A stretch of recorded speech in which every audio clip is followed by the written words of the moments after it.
The Word of God is alive and powerful, sharper than any two-edged sword, piercing even to the dividing asunder of the soul and the spirit and of the joints and the marrow, and is a critic of the thoughts and intents of the heart. Ang tibuok nga kasulatan gipaginhawa sa Dios ug may kapuslanan alang sa pagpanudlo, alang sa pagpamadlong, alang sa pagpanulid, ug alang sa pagmatuto sa pagkamatarong, aron ang tao sa Dios mamahingpit masinangkapan alang sa tanang maayong buluhaton.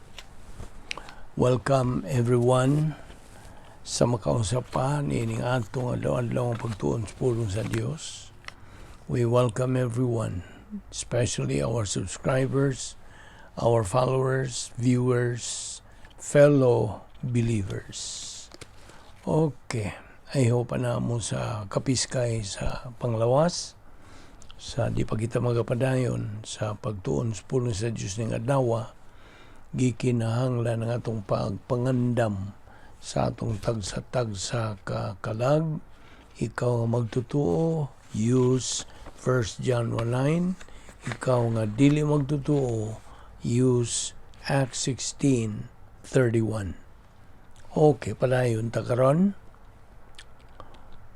Ablihing imong Biblia karon sa 1 Timothy 2 verse 2. Dinhi kita mohonong kagahapon. For kings and for all that are in authority, that we may lead a quiet and peaceable life in all godliness and honesty. Verse 3, for this is good and acceptable in the sight of God, our Savior. Balik ragot tas Colosas 3:14. Beyond all these things, put on love, which is the perfect bond of unity. Kining beyond din is AP. Labaw pa. Okay? And then there is love there. That's virtue love. Kining virtue love is the advanced spiritual life. It is love that God has provided. Enumdum kas versikulo, we love Him because He first loved us. Now Romans 5:8, but God demonstrates His own love toward us, in that while we were yet sinners, Christ died for us. Mao nay unlimited atonement. Now, kita mga magtutuo-tuod should have a rapport, should have personal harmonious relationship with God. Inumdumi, nagaantubang kita sa hustisya, gugma, ug pagkamatarong sa Dios. Kining maong rapport nga gisutan started din o kanusa at the point of salvation. And it continues in phase 2, believer in time, and ends at the terminus, phase 3 of God's plan for our life. Inumdumi ko tuod katong tulo ka adjustments nga kitang mga sakop sa kaliwatan sa tao have to make towards God. Una nini satjog, salvation adjustment to the justice of God. Ikadua, ratjog, rebound adjustment to the justice of God. And then the third is matjog, maturity adjustment to the justice of God. Naintiman nga ang atong gugma, nga personal, nga to sa Diyos, vertical kini. While ang impersonal love for man is horizontal. Now, if a believer only has human love, nga kini mo man pseudo love, it originated from self-justification, self-deception, and self-absorption. Numdong ka sa 3 arrogant skills. This kind of believer has no virtue, love, wala. So Colossians 3:14 says, again, beyond all these things, put on love, which is the perfect bond of unity. That's virtue love. Okay? Yes, Colossians 3, when the Bible talks about love, kining maong matang gugma, itawag na og virtue love. Ang virtue love, kung malikon, produkto kini o resulta kini sa advanced spiritual life. So, kining maong matang sa gugma is not what we use humanly, meaning emotion, but spiritually. So we use our thinking. Nagunahuna kita. Habi nimo, ang emosyon o pagbati o ang pagunahuna, di na sila magkuyog. Emotion and thinking cannot go together. It's either one or the other. Thus, if you use emotion, you are not thinking. But if you are thinking, mental attitude, you are not using emotion. You are not naragot. And when we worship God, we worship Him by our mental attitude, not by emotion. Inumdumi, nga ang gugma, may kalabutan kini sa Dios. It's related to God.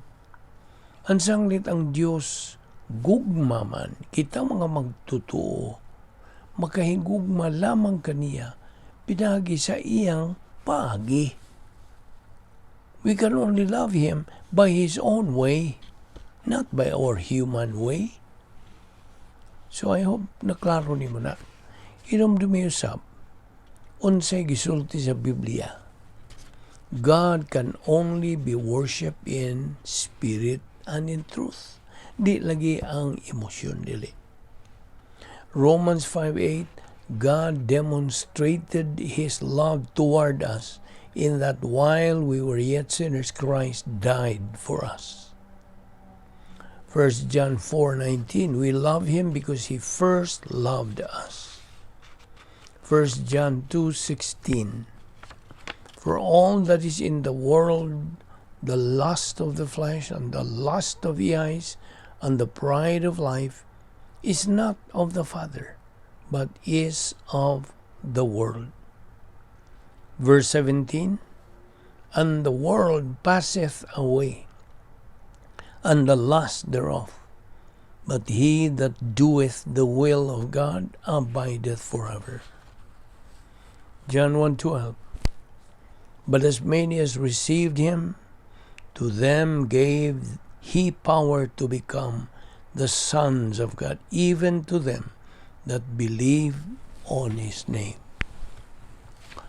Now, rapport with God, kinahanglan mo una kini sa rapport nato sa atong isikataw. Okay, rapport with God must precede our rapport with our fellow men. Inumdumi, katong direksyon sa duha ka gugma. Gugma ni sa Dios or gugma ngadto sa Dios vertical. Apan nga itong gugma ngadto sa itong isig katao horizontal. Mo na'y purma. Now, ang gugma sa Dios, love of God, wa ni maghisgot bahin lagi og kanang pagbati dili. It is a mental attitude. The love of God is part of God's integrity.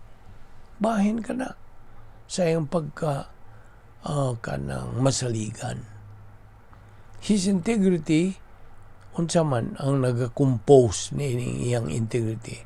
Tulo ka mga attributes niya. Perfect righteousness, perfect justice, and perfect love. Mao ni ang nag-compose sa iyang integrity. Ang mando sa pulong sa Dios, nganhi kanato mga magtutuo, is to love God with all our mind, with all our heart, with all our strength, and with all our soul. That is the first vertical forgiveness. na sa Mateo 6:14 o Marcos 11:25. Ang ikaduha mao, to love your neighbor as thyself. Horizontal na. Horizontal forgiveness.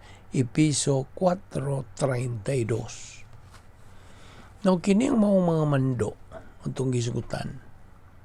Masunod lamang ug matuman lamang sa dihang ang magtutuo at tuwa magapuyo sa sulod sa operational divine sphere, fulfilling the protocol plan of God. In short, sa dihang ang magtutuo nagatuman sa iyang dynamic, unique spiritual life, mao ka na ang pagpatinaw kanimo. Now, so when the believer says he loves God but hates his brother, he is a liar. Naman na sa 1 John 4:20. Dininang una kita kutob pagkakaron o ato ni ipadayon ugma. Amahan namong langit nun, salamat ni ining grasya nga mong ipahimuslan ning adlaw. Inaot nga kini mahimong dugang panalangin sa among kinabuhi ug kini among maggamit sa mga adlaw nga pagkinabuhing espirituanon. Salamat ni among Bible study pinagi sa YouTube sa Balbido Evangelistic Ministry. Dada kami pagbalik ugma dinhi kining tanan among ipasalamatan sa ngalan ni Ginoong Hesukristo. Amen.